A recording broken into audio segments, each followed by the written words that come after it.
Shalom, shalom, le peuple de Dieu, shalom. J'espère que vous allez bien. C'est le désir du Père que nous allons bien. Comme vous savez, le désir du Père que nous allons bien. D'où le Père est tout le temps derrière nous afin que nous allons bien. Le fait d'être avec le Père et d'obéir, de mettre en pratique ce qu'il nous demande de mettre le Père à la joie totale. Parce que nous aimons ça aussi et nous mettons tout ça en pratique, n'est-ce pas? En tout cas, nous le faisons. Nous ne sommes pas des meilleurs, mais nous mettons ça en pratique. Amen. Alléluia. Alors, nous allons continuer la Bible, lire la parole, la Bible ensemble, la parole de Dieu, n'est-ce pas? Ensemble, afin d'acquérir le savoir, les connaissances que le Père nous dit dans la Bible. Il dit, mes enfants meurent manque de connaissances. Et nous avons compris cela, n'est-ce pas? Comme quoi que nous devons avoir cette connaissance.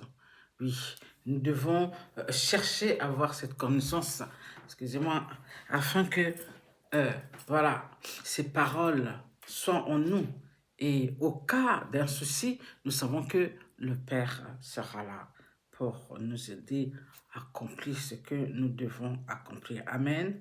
Alors, je vais prier et puis nous commençons notre Bible, dire la Bible ensemble. Amen. Tendre Père, merci Papa chéri, merci pour ton amour, merci pour ta grâce, merci pour ta faveur. Merci de nous pardonner dans nos fautes. Merci de nous pardonner, Papa, si nous avons péché sans se rendre compte. Nous te demandons pardon, nous nous repentons, Papa. Enfin, Papa, tu nous guides, tu nous enseignes, tu nous illumines, Seigneur, dans ta parole, afin que nous marchions selon ta parole et non selon notre besoin. Merci, Papa chéri, dans l'amour qui est pour nous. Au nom de Jésus, ainsi j'ai prié, Père mon roi. Amen, amen et amen. Amen, le peuple de Dieu. Alors, nous avons arrêté la fois passée à notre page de 1 Samuel 26, 27. Et là, nous allons 26, 27, 28. Là, nous allons prendre 29 et 30. Mais je pense que nous allons lire les 3 pages pour finir avec Samuel. D'accord? La page, le livre de 1 Samuel. Comme ça, nous allons rentrer dans les livres de 2 Samuel la semaine prochaine. D'accord? Puisqu'on a retardé un peu, nous devons finir cette partie du premier livre de Samuel. Donc, nous allons prendre alors 29, 30 et 31 afin de finir avec 1 Samuel 29,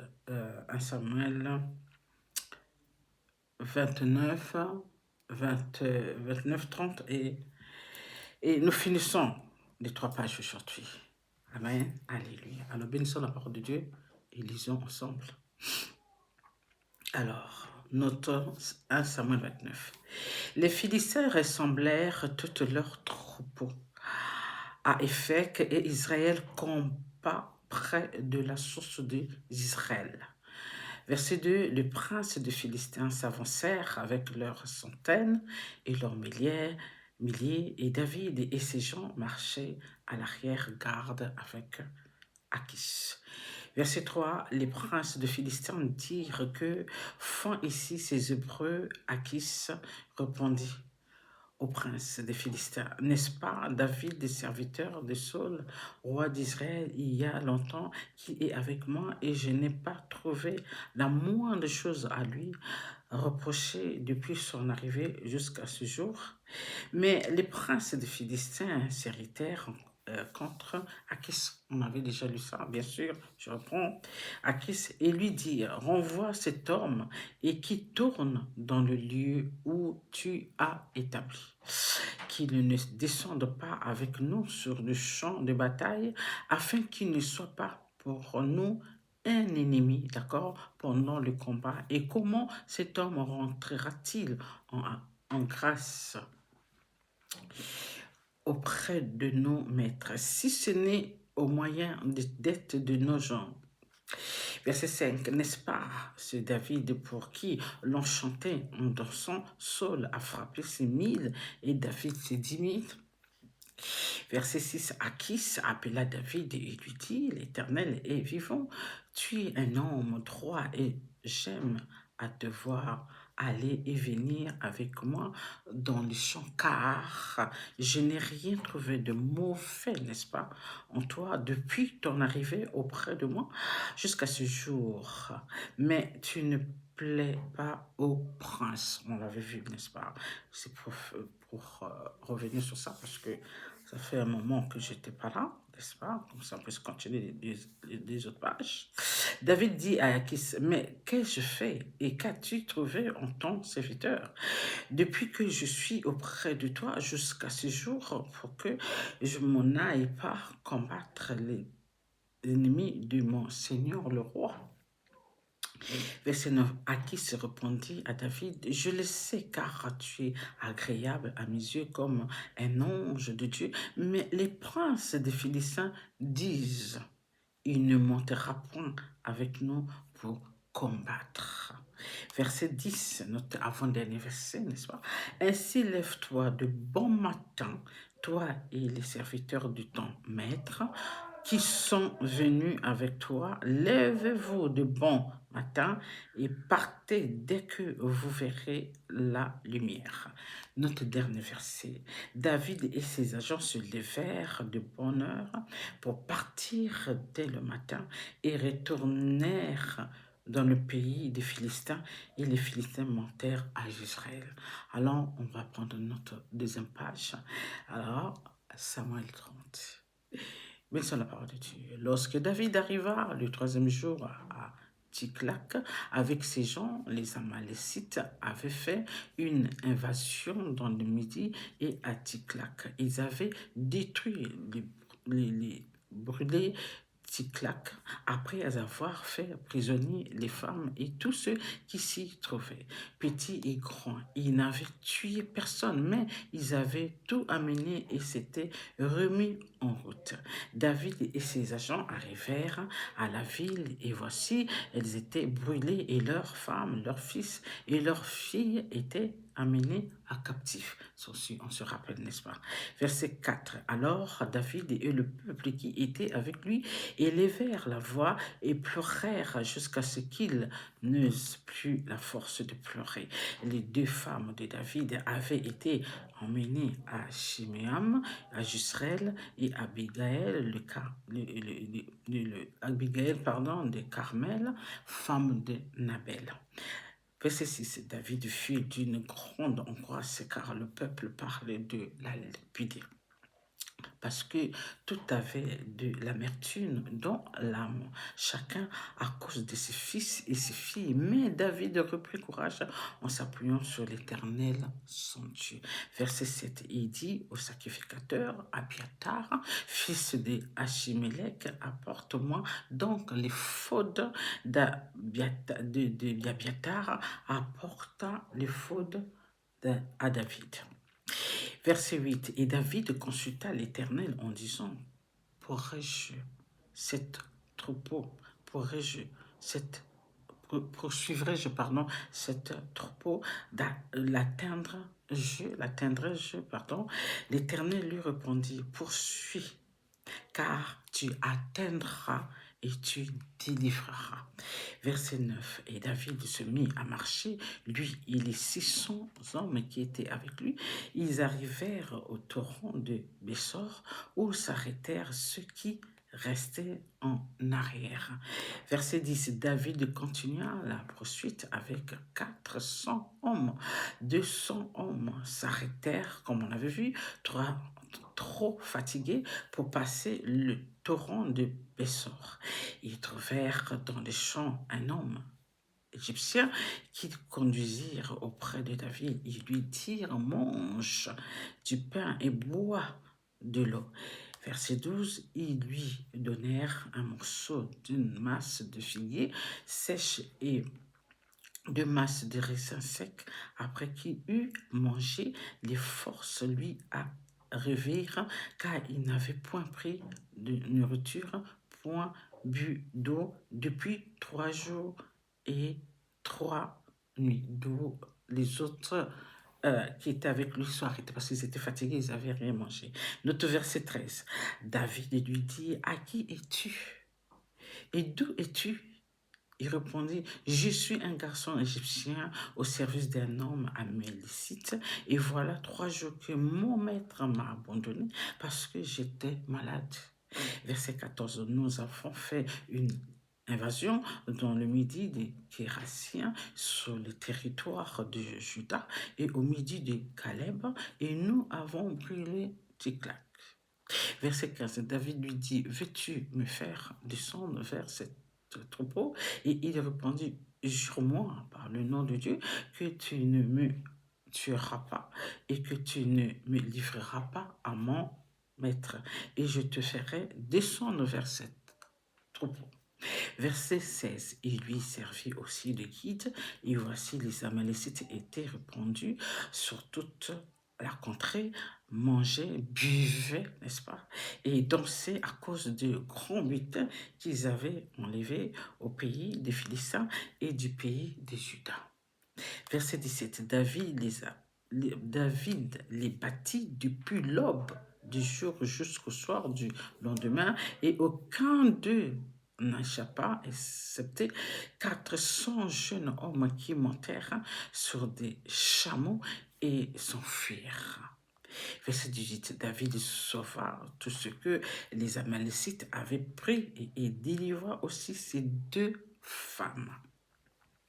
Verset 19, il ne leur manqua personne, ni petit, ni grand, ni fils, ni fille, ni aucune chose du butin, ni rien de ce que leur avait enlevé. David ramena tout.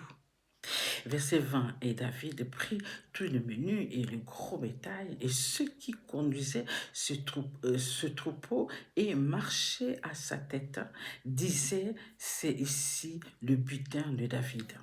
Verset 21, David arrivait auprès d'eux, 100 hommes qui avaient été trop fatigués, souvenez-vous, pour le suivre, et qu'on avait laissé au torrent de Bessor, ils s'avancèrent à la rencontre de David, et du peuple qui était avec lui. David s'approcha d'eux et leur demanda comment ils se trouvaient. Verset 22, tous les hommes méchants et vils parmi les gens qui étaient allés avec David prirent, n'est-ce pas, la parole et dirent, puisqu'ils ne sont pas venus avec nous, nous ne leur donnerons rien de butin que nous avons sauvé, sinon à chacun sa femme et ses enfants qui les amenaient et s'en allèrent. Verset 23, mais David dit, n'agissez pas ainsi, mes frères, au sujet de ce que l'Éternel nous a donné, car il nous a gardés et il a livré entre nos mains la troupe qui était venue contre nous. Verset 24, et qui vous écouterez dans cette affaire.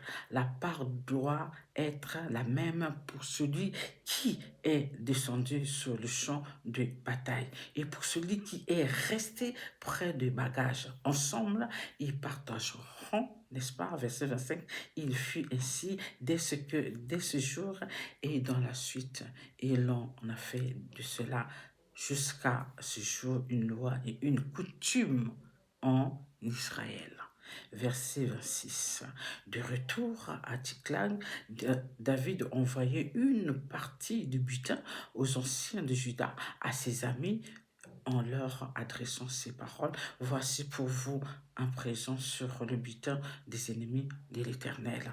Verset 27. Il fit ainsi des envois à ceux de Bethel, à ceux de Ramoth du Midi, à ceux de Jatir. Notre 28, verset 28, à ceux d'Aror, à ceux de Sifmoth, à ceux de Mora, verset 29, à ceux de Rakal, à ceux de villes des Gérasmélites, à ceux des villes de Kenya, notre avant-dernier verset 30, à ceux de Horma, à ceux de Cor, Achan, à ceux de Attaque. Notre dernier verset de 1 Samuel 30, à ceux d'Hébron et dans tous les lieux que David et ses gens avaient parcourus. Maintenant, notre dernière page, n'est-ce pas? 1 Samuel 31, afin de finir le livre de Samuel, 1 Samuel, pour prendre le livre de Samuel. Amen. Ça, c'est pour la semaine prochaine. Alors là, on nous dit, voilà, on continue. Verset 1, les Philistins livrèrent bataille à Israël et les hommes d'Israël prirent la fuite devant les Philistins et tombèrent morts sur la montagne de Gilbao. Verset 2, les Philistins poursuivent Saul et ses fils et tuèrent Jonathan, Abinadab et Makishua, fils de Saul. Verset 3, l'effort du combat porta sur Saul les archères l'atteignèrent et le blessèrent grièvement. Verset 4, Saul dit alors à celui qui portait ses armes, tire ton épée et m'en transperce, de peur que ces incirconcis, n'est-ce pas, ne viennent me percer et me faire subir leur outrage. Celui qui porta les armes ne voulut pas, car il était saisi de crainte. Et Saul prit son épée et se jeta dessus. Celui qui portait les armes de Saul, lui voyant mort, et se jeta aussi sur son épée et mourut avec lui. Verset 6. Ainsi périrent en même temps dans cette journée Saul et ses 3 fils, celui qui portait ses armes et tous ses champs. Verset 7. Ceux d'Israël qui étaient de ce côté de la vallée et de ce côté du Jourdain, ayant vu que les hommes d'Israël s'enfuyaient et que Saul et ses fils étaient morts, abandonnèrent leur ville pour reprendre aussi la fuite, et les Philistins allèrent s'y établir. Verset 8. Le lendemain, les Philistins virent pour dépouiller les morts. Ils trouvèrent Saul et ses 3 fils tombés sur la montagne de Gilboa. Verset 9. Ils coupèrent la tête de Saul et enlevèrent ses armes, qui ils firent annoncer ces bonnes nouvelles par tout le pays de Philistins, dans les maisons de leurs idoles et parmi le peuple. Verset 11. Ils mirent les armes de Saul dans la maison des Astrates et ils attachèrent son cadavre sur le mur de Beth Shan. Verset 11. Lorsque les habitants de Jabé en Galate apprirent comment les Philistins avaient traité Saul, verset 12, tous les vaillants hommes se levèrent et après avoir marché toute la nuit, ils arrachèrent les murs de Beth-Shan, le cadavre de Saul et ceux de ses fils, puis ils revirent à Jabé où ils les brûlèrent. Notre dernier verset 13, ils prirent leurs os et les enterrèrent sous le tamaris à Jabé et ils jeûnèrent 7 jours. Bénissons la parole de Dieu. Oui, il fallait finir notre livre de Samuel, 1 Samuel, afin de commencer le livre de Samuel. Amen. Alors, nous avons entendu, j'ai repris parce qu'il fallait finir ça. 1 Samuel, 1 Samuel, le livre de 1 Samuel, ça finissait à 30. Donc, il fallait reprendre pour ne pas seulement faire une page. Donc, j'ai voulu reprendre les 2 autres qu'on avait vus jusqu'à la fin de le livre Samuel 31. Alors, on a compris que depuis le moment où Saul poursuivait David pour ôter la vie, pour tout ce que vous comprenez, il y a un moment, Saul, il fallait qu'il arrête de poursuivre David parce qu'il fallait qu'il aille combattre avec les Philistins. Comme on a bien compris, eh bien, Saul était combattu, pas combattu, en fait, les Philistins ont pu combattre Saul avec des hommes forts qui étaient avec lui, et il y en a qui sont partis, qui ont abandonné Saul sur place, ainsi ses enfants. Donc on a vu que les enfants de Saul aussi étaient tués, et Saul ne s'est pas laissé tuer par les Philistins. Il a demandé à son serviteur qui était avec lui de prendre l'épée, de le foncer, parce que Saul était blessé. Et du coup, euh, l'homme, le serviteur de Saul a eu peur de le faire, a refusé de le faire, et Saul arrache l'épée de l'homme qui était avec lui, son serviteur. Alors il se lance dedans, donc il se tue par cette épée. Et celui-là aussi qui était avec Saul, celui qui avait la crainte de le faire, il se jette sur le même épée, il se tue le même jour. Dans le même jour, on nous dit, il y a Saul qui est mort, et le serviteur et ses deux fils. Et il y en a ceux-là qui ont fui, qui ont abandonné le corps de Saul et de ses fils et de son serviteur. Et quand les Philistins sont revenus pour dépouiller, pour prendre le butin qu'il y avait, ils ont vu le corps de Saul et les enfants, donc, et ses enfants et le serviteur. Ils ont pris la tête de Saul, ils ont coupé la tête de Saul, ils l'ont amené chez eux. Et là-bas, chez eux, les Philistins, ils commencent maintenant à publier la victoire qu'ils ont combattu Israël. Ils ont aussi tué Saul, et l'épreuve c'était avec la tête de Saul. Alors, vous voyez, tout ça pour dire quoi?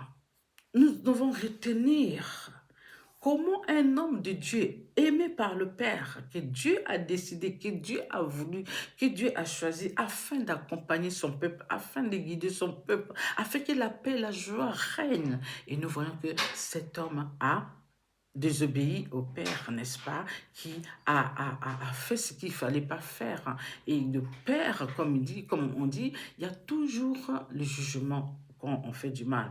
Parce que le Père ne peut pas laisser ces choses-là. Le Père n'est pas d'accord lorsque nous transgressons euh, sa parole, lorsque nous faisons du mal, lorsque nous poursuivons quelqu'un qui n'a rien fait parce qu'on est jaloux, parce qu'on est méchant, parce qu'on ne supporte pas cette personne qui va remplacer, parce qu'il faut savoir, Saul savait que c'est David qui va prendre sa place. Saul le savait.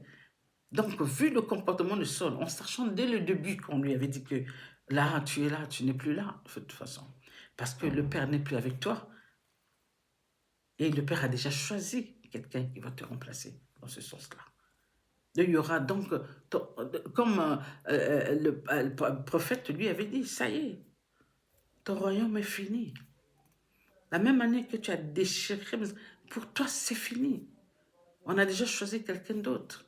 Donc il le savait. Le temps qu'il restait là, il savait qu'il y aura un moment où il ne sera plus là. Donc il ne savait pas comment ça va finir.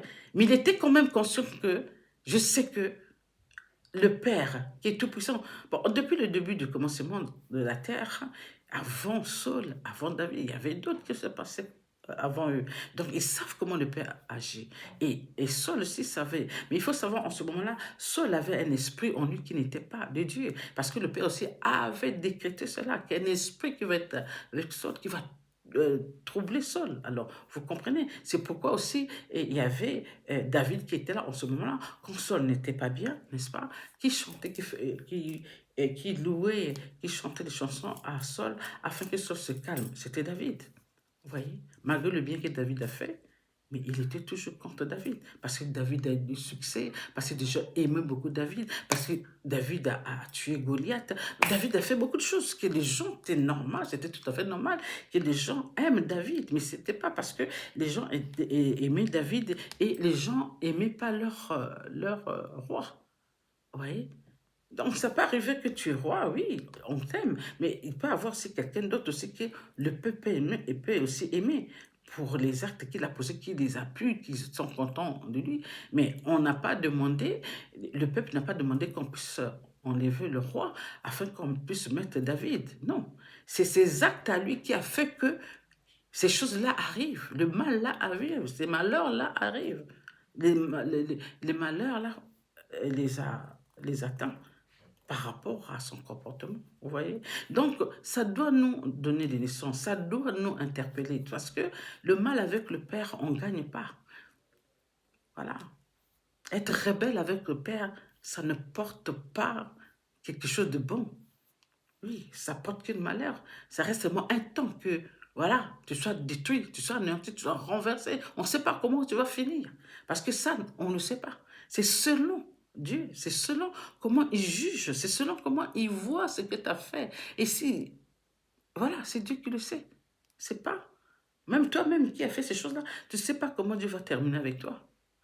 Donc nous devons nous méfier, nous devons faire gaffe avant de poser des actes, avant de suivre quelqu'un innocent, avant de faire du mal, parce que tu as un poste qui te permet de faire du mal, mais tu penses qu'on faisait du mal aux autres, toi, tu ne vas pas finir comme les autres, tu finiras aussi comme les autres, puisque tu es notre homme commun. Donc c'est le Père qui a le dernier mot, c'est lui qui ordonne. Donc nous devons faire attention. Nous ne sommes pas meilleurs que les autres. Ce n'est pas parce que tu as eu un poste qui est bien placé, ce n'est pas parce que tu es roi, ce n'est pas parce que tu es président, ce n'est pas parce que tu es cela, tu penses que tu ne mourras pas, tu penses que tu ne pourras pas tomber, tu penses que les choses-là ne pourront pas t'arriver. Ça peut t'arriver et c'est selon Dieu, ce n'est pas les hommes. Les hommes le disent, mais c'est Dieu qui doit décider. C'est selon les actes-là que Dieu va ordonner ce qui peut t'arriver. C'est pourquoi nous devons réfléchir avant de poser des actes que on sait aujourd'hui que le fait de poser des actes qui ne viennent pas de Dieu, ça porte le malheur. Ça porte beaucoup de choses. Ça ne porte pas du bien. Donc nous devons fuir le mal. Nous ne devons pas poser des actes afin que ça nous apporte des problèmes, des ennuis. Non, refusons cela. Cherchons la paix, la joie, comme Dieu dit, je vous donne ma paix. Je vous ne donne pas comme les hommes, mais je vous donne la paix. Alors recevons cette paix. Demandons encore une fois, répétons cela, papa, que ta paix soit sur moi, afin que je marche selon ta volonté, afin que toutes ces choses-là qui peuvent me... Voilà, que ce ne soit pas mon partage, même si l'ennemi rôde afin de vouloir m'attraper, papa, ne permet pas. Aide-moi à marcher selon ta volonté et non selon ma volonté. Vous voyez, c'est tout ce que nous pouvons demander, en fait. Oui, fuyons le mal. C'est juste parfait. Sur ce, je vous aime. Alors, je veux remercier le Père et on s'arrêtera là. Oh, tant de Père, papa chéri. Dieu le Père, Dieu de nos pères, Abraham, Isaac, Jacob, papa, je te remercie. Je te rends grâce pour ce moment qui t'a permis de m'accorder encore, papa, afin que tu nous illumines, que tu nous éclaires dans la parole, afin que nous marchions exactement comment tu demandes, comment tu nous demandes, papa, afin que des malédictions, là, papa, que tu as écrites dans le Deutéronome 28 ne soient pas notre partage, afin que les bénédictions que tu as écrites sur Deutéronome 28 soient notre partage. Papa, nous te demandons de nous guider, de nous protéger, papa, et d'être avec nous, afin que nous ne fassions pas des bêtises, afin que nous ne posons pas des actes qui va t'amener à nous punir, papa. Nous disons non ces choses-là. Parce que ta parole nous dit ceci, notre non de ton nom, notre oui de ton oui. Papa, nous disons non au mal, nous disons non à faire du mal, nous disons non à poser des actes, papa. Nous voulons, papa, que tu nous guides, que tu sois avec nous, comme tu as été avec nos pères qui ont obéi, qui ont marché, Père Abraham, Isaac, Jacob, papa. Nous te remercions pour les vérités et pour les connaissances que tente de nous apprendre tous les jours dans l'enseignement. Dans le nom de Jésus Père, ainsi je prie, Père, sois avec nous. Ainsi je prie, Amen, Amen et Amen. Alléluia, Amen. Soyez bénis abondamment. Fuyons le mal. Il n'y a que en fuyant le mal qu'il y a des bénédictions de Dieu abondent sur nous. Et lorsque nous continuons dans le mal, eh bien, les malédictions s'abondent aussi. Donc, nous devons faire très attention. C'est très important. Amen. Je vous aime. Allez, demeurez bénis. Bye.